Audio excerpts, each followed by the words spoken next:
I would like to get married to you right after the knocking ceremony. This is about 1,300 CDs. What? 1,300 CDs. But I thought she knew the whole time that I sleep with other women. Yes, I'm from USA. I'm white. I'm a foreigner. I'm bringing my attitude here. There's a lot of people playing in each other's faces this episode. Loren gets called out for being a crusty cheater by Faith's friends, and Niles, I'm looking at you. Not only were you playing in front of Matilda's face, but you were playing in front of the producer's face and our faces. We all look like clowns. I honestly feel like a clown for cheering for you. Let's get into that. Hi guys, welcome back to Nikki Faces Reality. We are here to discuss Before the 90 Days. We're gonna jump straight into it. As always, before we do, thank you to my subscribers. If you're new here, make sure to hit the subscribe button. Everybody like this video because it does help me a lot. And if you have any thoughts, make sure to leave it in the comments. We're gonna jump straight in with Tigerlily and Adnan. It's a pretty quick segment. We haven't seen them for a bit. And of course, we're gonna get now what feels like a traditional scene anytime an American woman dates a Muslim man, the swimsuit scene. So first of all, when we see them, Tigerlily's like, babe, wouldn't it be funny if we already made a baby? I don't care. I'm like, girl, you were trying to have a child with a child? I can't even begin to unpack that. Fast forward, she's like, we should go to the pool. Let's go to the pool. And she proceeds to show him a few bathing suit options. The first one, she was fully covered. It was giving scuba diver. She's like, but babe, how am I supposed to tan? So she's like, I hate it. She moved on to another one. This next bathing suit, it's covered for our terms, but it's not covered for him. It's giving bodycon club dress. I've never seen a bathing suit like that. I was wondering if it had shorts under. I don't know. Point is, it looked like an ugly bodycon dress. He's like, I don't really want to fight it. Sure, it's covered enough. It'll do for now. And that's my problem with Adnan. Don't say something is okay with you if you're gonna later on change your mind, because the constant moving of the goalpost is super frustrating, and I feel like that is only enabling her ignorance, because I do believe that Tigerlily should have done research, but it doesn't help when the person that is supposed to be your guide into this new life keeps changing up the rules. It is super unfair, super immature, and I do think that it's very, very intentional. So they get to the pool. Tigerlily's feeling self-conscious because she's in this fugly looking bathing suit, and she's pissed because she's seeing that there are other people in the pool with bikinis. So she's like, babe, okay, we've done the bathing suit thing. Is this it? Is this the end of the rules? Am I fully, indoctrinated?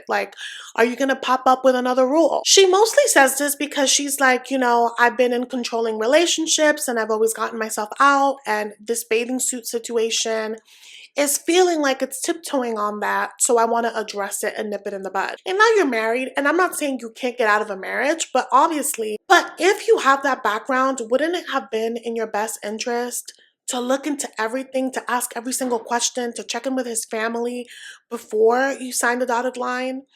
Because no one dreams of divorce, so I get why it's so hard to go through it.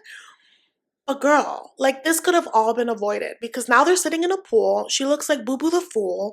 Adnan is like, you knew, I told you that when we got married, things were going to change for you. Yeah, they're going to be hard, but as my wife, you can't do certain things because of my religion. And so she's like, so this bathing suit thing. And he's like, yeah, I mean, it'll do for now, but it doesn't go with my culture. It doesn't go with my religion. And she's like, how was I supposed to know that? Because again, he keeps moving the goalpost. And I'm paraphrasing, but basically Adnan is like, you're my wife now. You don't get to do what you want to do. You get to do what I allow. That's the energy that he's giving. And it's hard to respect it coming out of a boy toy, but I also want to be respectful of parts of it that are due to his religion. I say parts of it, you guys, because I really do feel like he is just winging it. He's like, I don't like this, so you're not going to do this.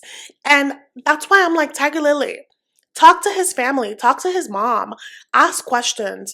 read the scripture. Like, she's on this trip of like, I want to end double standards. He this time wore a shirt to like pacify her, but he's not gonna wear a shirt in the future. I'm gonna tell you that right now. He wore the shirt because he doesn't want to keep fighting in this particular trip. They really want to make a baby, but I don't think that he is going to continue playing along with her. Is it a double standard? Is it fair? I don't think he cares for fairness because he's like, I'm the man. That's his view on marriage, and that is what she agreed to. And when they're talking about this with the producers, she starts crying because I think this is her like, oh crap moment, you know? She's like, it's just becoming obvious to me that if I want something to change, if there's going to be any sort of compromise, it's going to have to come from me. And that sucks because that also doesn't seem right. Like, I don't think, I'm not super familiar with his religion, but from what I've like heard, like men truly respect their wives and want to honor their wives. And sure, that may look different from what it looks like in the Western world, but like, I just don't feel like Adnan is doing it right. You know what I mean? So Tigerlily's crying in front of the producers, and Adnan is like, are we done? Because he wants to basically sweet talk her privately, I guess. And I want to feel bad for her, but I'm also like, I feel like you're punking us. I can't wrap my head around the fact that she would just willingly jump into a situation like this. It just, she has to be an amazing actress, because otherwise, this is just pure stupidity. Honestly, maybe that's a little harsh, but let's move on to another stupid situation between Faith and Loren. So these two are back in Manila.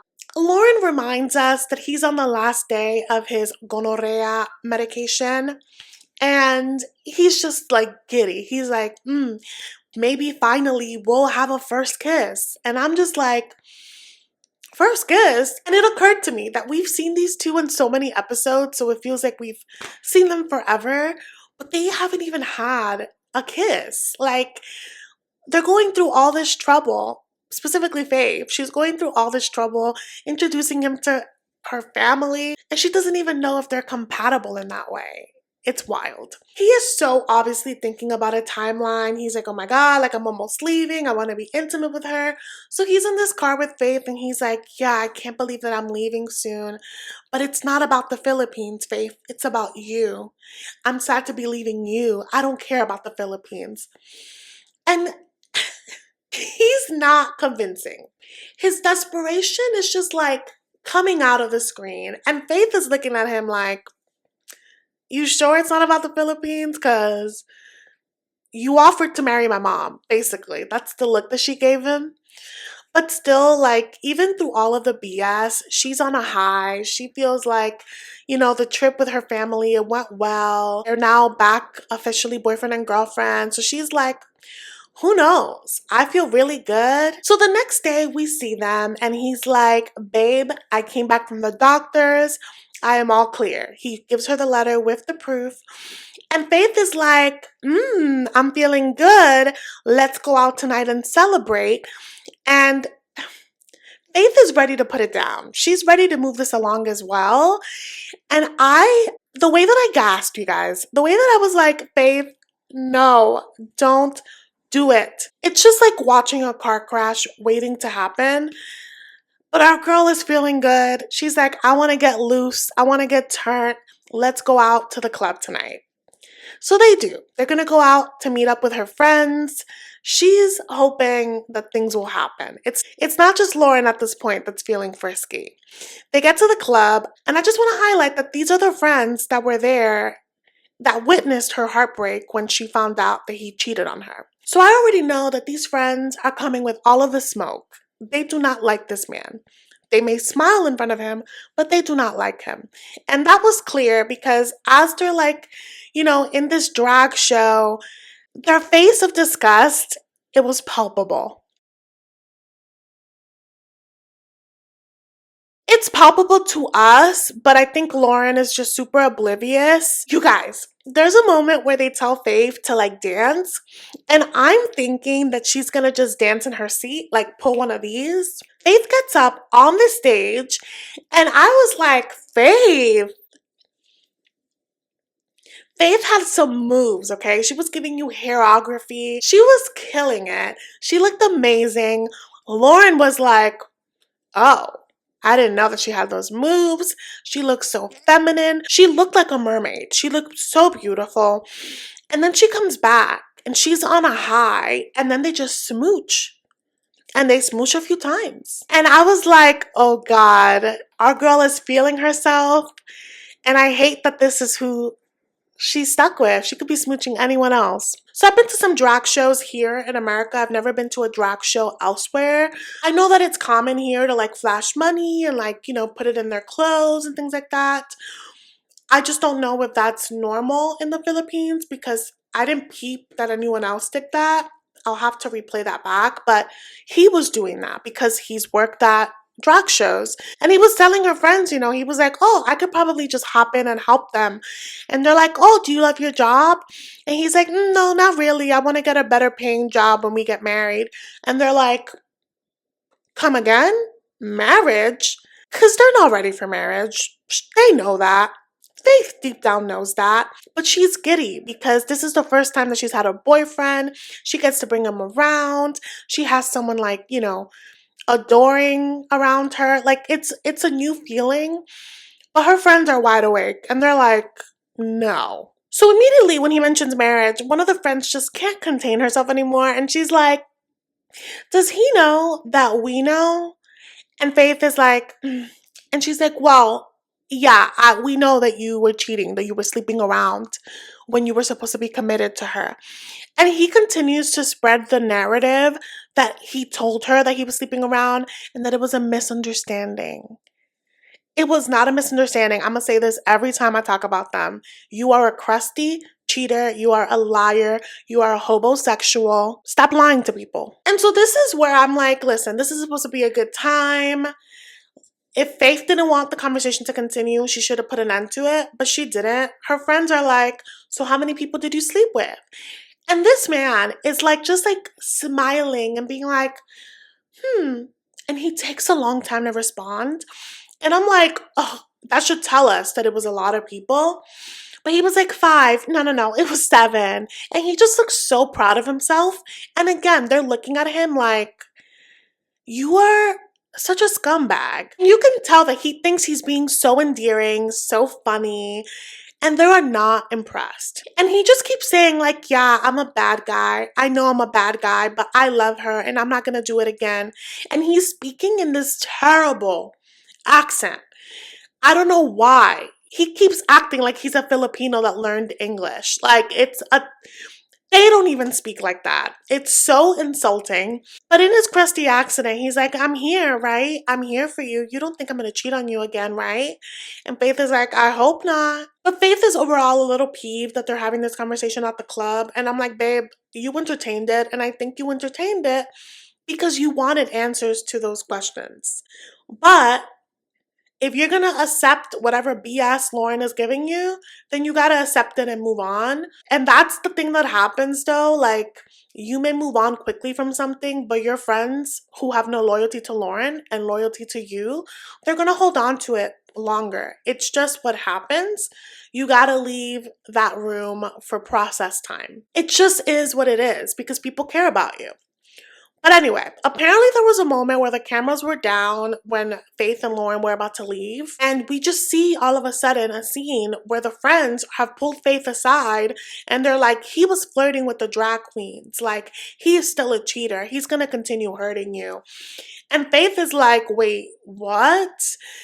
And obviously these are her friends for a long time. She's going to believe them. He's notoriously a liar, notoriously a cheater.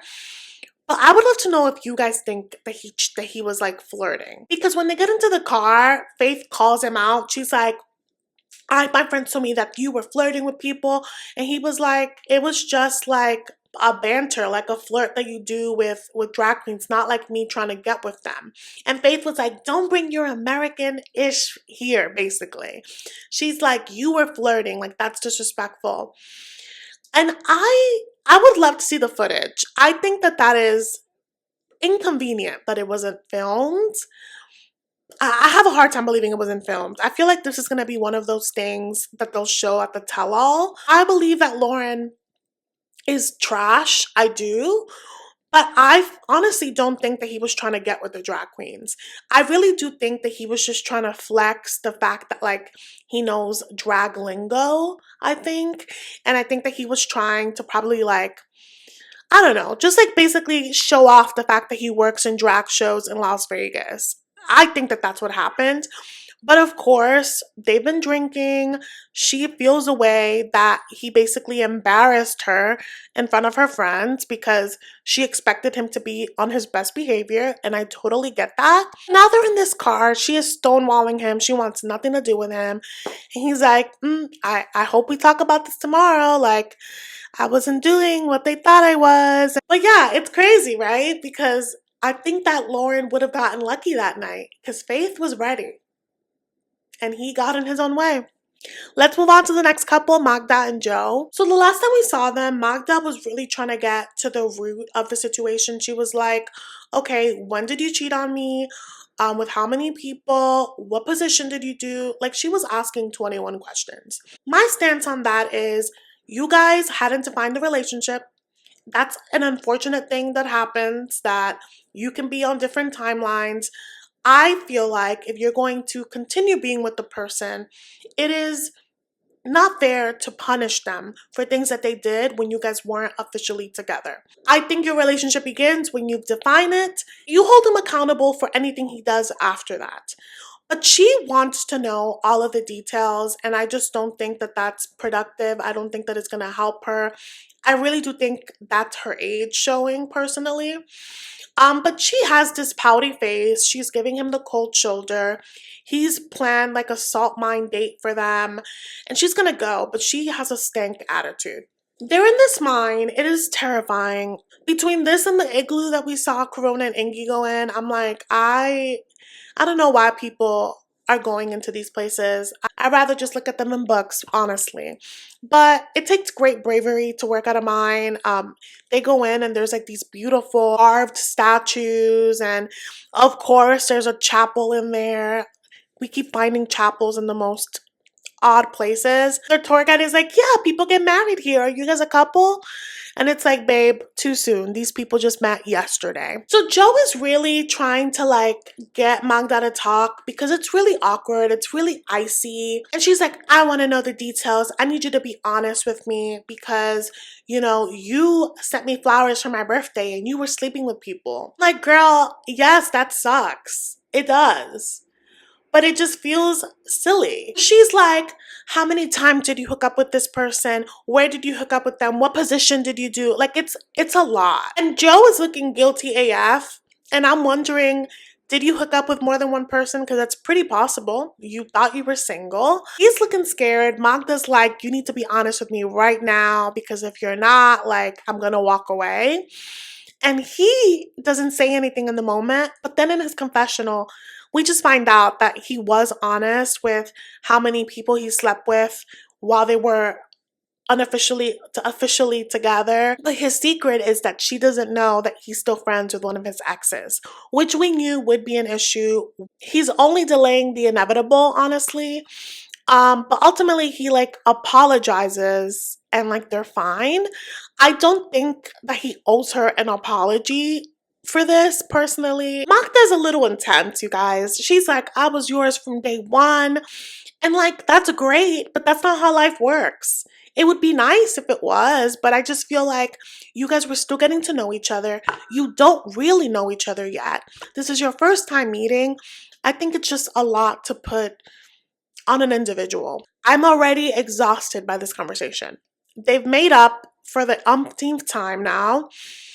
We see them drive home and I was scared for them. I thought they were gonna get into like a situation because her eyes were just like falling. Like, she looked like she was about to faint. It turns out she has a migraine and it's making her feel mushy, so mushy that she's like, fine, you can sleep with me, which was a big deal for them because they were sleeping in separate bedrooms. And Joe really stepped up as a doctor. He was like giving her ice, rubbing her head, making her food. it made her feel good. It made her feel like, oh, like he does care for me. I can trust him. So I'm like, okay, this is basic stuff. He made you eggs, but good for y'all, right? The next scene we see is of them meeting her friends. And I think this is juicy because Joe learns that baby girl is also hiding some things. So they meet her friends who are bringing over her dog, Hades. Such a cute big dog. The friends immediately are like, so how has it been together? Have you met her mom? And he's like, no, like we're gonna get into that. And they're like asking in-depth questions right away because they're like, we know that you guys started the relationship at different times. I want to make sure that you guys are on the same page so Magda doesn't get hurt. The friends revealed to us what we already knew, that Magda is notorious for rushing into things. Ask him his stance on marriage. They're like, so, like, are you ready for marriage? Is that the next step for you? And he's like, oh, well, I'm not, I would like to work up to that. And Magda's not impressed because she's like, well, yeah, you're gonna know by the end of this trip whether or not you're gonna marry me. He looks frightened, and Magda is like, you don't sound sure. You should be sure. And this is where the friends drop in, that they're like, well, so they're like, we wanna make sure you're on the same page because Magda has moved to Germany before for a guy. So we wanna make sure that she's not doing this again and going to America and it being a whole thing. And Joe is like, really? He's like, yeah, I lived in Germany for a year and a half. And he's like, I didn't know. And she's like, yeah, it was a big mistake. So he's like, yeah, that's strange that this is her MO. And yeah, it is strange that she's rushing me into marriage and rushing me into kids and rushing me into wanting to move together when she barely knows me. Let's move on to Vanja and Bozo. Really, Vanja. We see Vanja. She is looking distressed. She's like, you know what? Let me get out of this apartment. I can't just stay here and be sad. Croatia's too beautiful not to explore. So she decides to go to like a national park. She wanted to go to this place with Bozo. She's crushed. She's like, I came here thinking that I had a boyfriend. Then I went from being friend zoned to being dumped. I keep seeing all these beautiful couples in this beautiful place and I'm by myself. Let me take my butt to this national park. She gets there, she calls her cousin. Her cousin's like, I don't want to hear it. That man is a walking red flag. You deserve better. Go out there, have some fun, make some adventures. Vanya is like, I'm not sure that like I'm ready, like move on. And I know you guys were laughing. I was certainly laughing because I'm like, girl, move on from what? Like this man did not want you. Nothing happened. But this was real to her, and I want to respect that. I want to respect that she put a lot of herself into this. It was months of building something. So I understand that she may not be ready per se. However, she owes that man nothing. Have some fun. You don't have to look for a husband. Just have a good time. Go out to some dinners. Her cousin suggested that she get back on the apps. I agree, be safe, but have some fun, right? And I felt bad for her, but I also laughed because she's like, I'm so good at everything except picking a man. And that's a very relatable thing for a lot of us because I think that we're not using all of our brains sometimes when we find these love matches. But I think that there's hope for that. I think that that's something that she needs to work out with a therapist. But I think that she could succeed in that too. Like it's just hard when it takes two people to build something. And what a gift it is that this man removed himself from her path when he did, before things got deeper, before she actually made some moves to, make them be together. Then we see her, I think that same night at this like, I don't know, like a cafe, outdoor cafe. It's nighttime. She's having a hot chocolate. And this guy pulls up and he's like, you're alone and you're pretty. Can I sit with you? He's like, yeah, sure, And I'm watching it because I'm a hopeless romantic. So immediately I'm like, ooh, a meet cute. Except that Vanya immediately is like, yeah, I'm lonely because I got dumped. And he's like, oh, that's sad. You're so pretty. Yeah, you should definitely get out there and meet people. And he's like, why not start with me? I'm in a relationship, but it's open actually, as of today. This man is lying through his teeth. He's probably a paid actor, but if he's not a paid actor, he's lying through his teeth. Vanya's like, no, thank you. Like, I don't share. And it's just so, I don't know if they brought this guy to see if she would, like, I don't know, take the bait. But Vanya's like, no, like, I'm desperate, but I'm not that desperate. Her self-esteem hasn't reached the floor yet, thankfully. But let's move on to the final couple, Niles and Matilda. Y'all were getting on my girl in the comments. I think that they both committed wrongs in the situation. I'm not saying one is better than the other. I actually wanted them together. A part of me still does. I think that there's a lot of differences happening.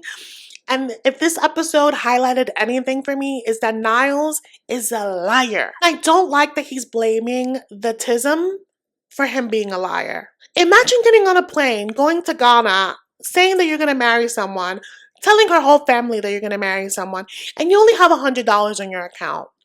I would like to know how you thought that was going to happen. But let's start from the beginning, shall we? We pick up with them still in the car. Niles is like, Matilda, you getting loud with me. I'm overstimulated. This is not productive for us. She's pissed, and I totally get that. No one likes to be yelled at. However, Niles is talking to Matilda in a tone that I don't like. I don't accept it from any man, and I'm surely not going to accept it from Niles because he's a little neurospicy. Absolutely not. He tells Matilda in his little patronizing tone, do I look like a guy that likes to argue? You look like a liar. You look like someone that should be able to handle the consequences after committing certain faux pas. So let's get into that. But I'm still going to give him a little grace because they get to the hotel room and you could see that he's like coming down from all of the emotions. And he's like, so I definitely felt attacked by Mr. Ark and I didn't want to disrespect him, so I let it out on you. He doesn't say I'm sorry, but he does acknowledge what happened. He's not taking accountability for the fact that he did know how knocking worked and that Matilda did tell him. He keeps downplaying that she didn't. He keeps acting like he's blindsided. And that's what she keeps bringing up to him. She's like, you embarrassed me in front of these people, acting like this is brand new information when I did tell you about it. And he's like, well, yeah, but you tell me a lot of things. Sir, if you can't keep up with it, write it down. Also, it is just super contradictory to what he says that works for him. He says that he likes order. He likes to know the exact sequence of events. You would think that for something as important as this, if it's so important to you to have order, that this would have been important enough to write down, to keep track of. But you didn't, because this was never your intention to fulfill.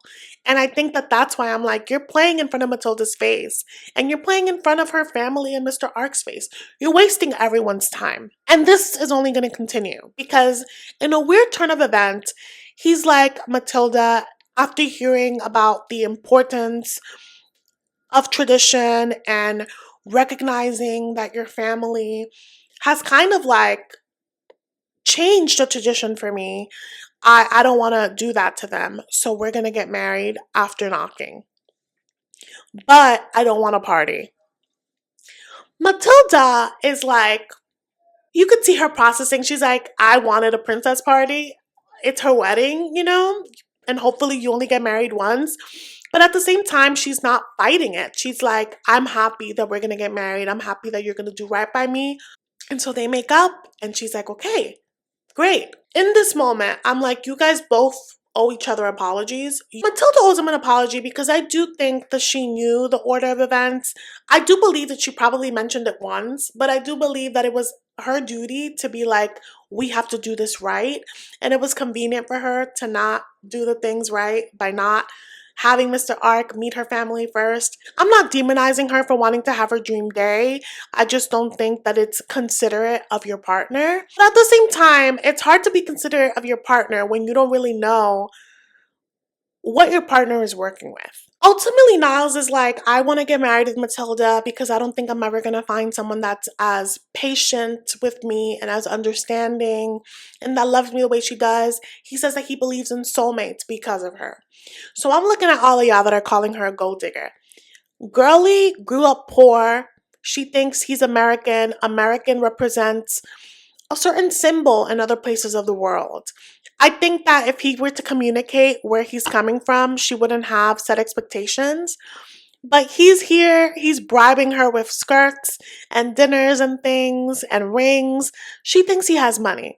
I don't think that makes her a gold digger. I think that she's been super accommodating. I really do think that she loves him. I think that she could love him and want a better life. It's fine to do that. In the confessional, though, the producer is like, so Niles, you're saying you're going to get married, but you said you weren't prepared for marriage. And he's like, yeah, but she's my soulmate. Basically, like, I don't want to waste any more time.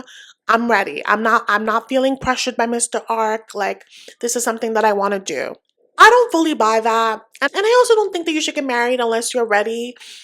That's why you shouldn't propose to people before you're ready, because a proposal means we are ready to embark in this. I just don't understand when people propose and then be like, okay, now we can figure out our relationship. If you're going to propose to me, I hope that we've already figured it out. And Niles said that he wants to get to know her more. He said that he wants to get to a place where his family approves of it. He said he wanted to save up so that he can afford it because he knew that getting married in Ghana with her traditions met certain expectations. He knew all of that the first time we met him. Keep that in mind. Before we get into that, we see them all meet up with her family. That's her, Niles, Mr. Ark, to give her family the news that they're actually changing the plans again and are going to get married right away.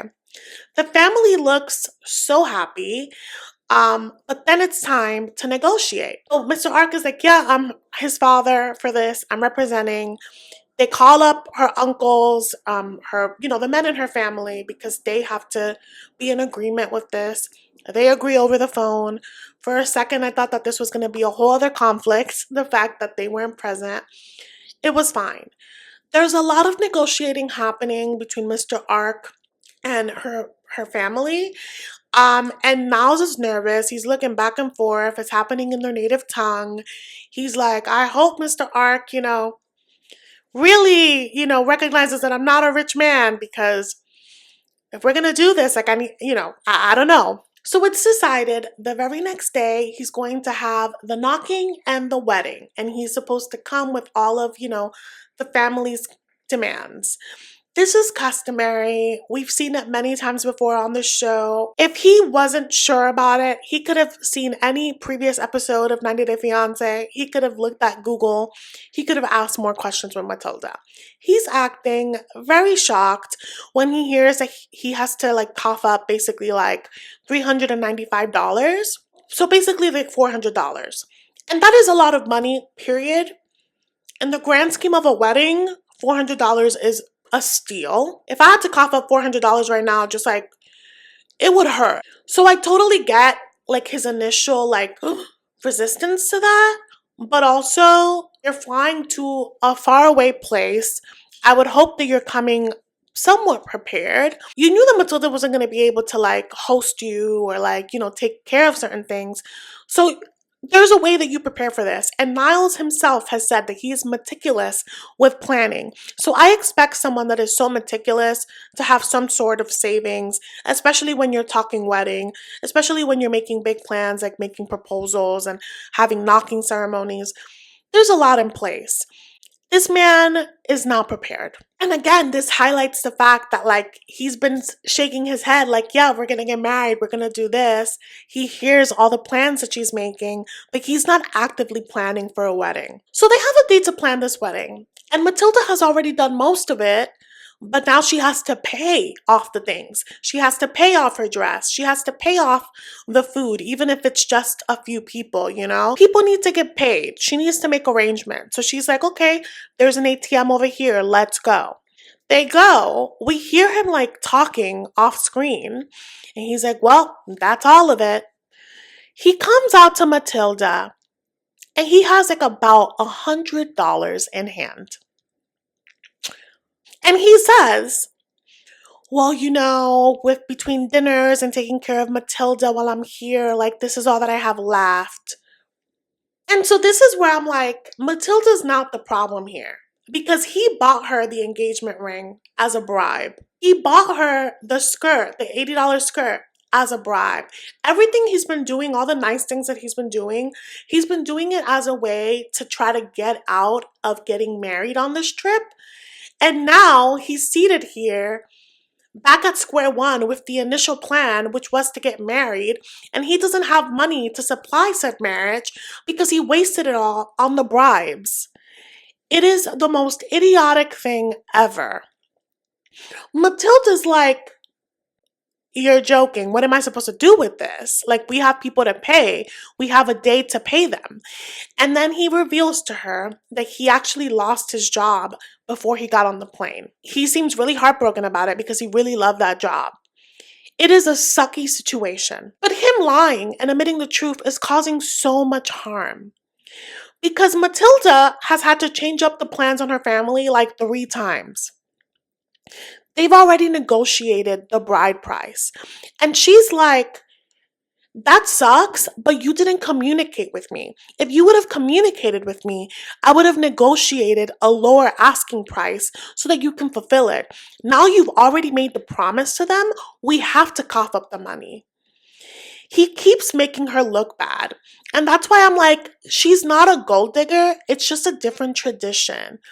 And if you are not going to get hip with the tradition, if you don't feel comfortable with said practices, then date within your region. Don't go out to these foreign places and ruin other people's lives. Like, this is so messy. She's like, this isn't even enough to cover my dress. She just looks so heartbroken because she's like, how can I make plans with a serial liar? Like, this is supposed to be your future wife, your partner, your soulmate. She should be in the know. So Niles is like, you know, it really sucks. Like, I can't ask my family for help because they don't approve of this. So I'm going to ask Mr. Ark and hope that he helps. And here's the thing. Mr. Ark is not your daddy. So I don't know if Mr. Ark has it like that. Like, he'll be able to cough up the money. Maybe he'll put him on a payment plan. But Mr. Ark is super hardcore. So I don't know. It's just a bold ass request. So we'll see. I would love to know your thoughts on this because I know people feel divided and it's complicated. I don't think that there is specifically like a bad guy, good guy. I just feel like if you're going to make it work, you have to over communicate. And there's a lot that's being left unsaid and it's super problematic. But I still want them to work. So I don't know. Let me know your thoughts, you guys, on all of these crazy couples. Thank you so much for watching and I will see you in the next one.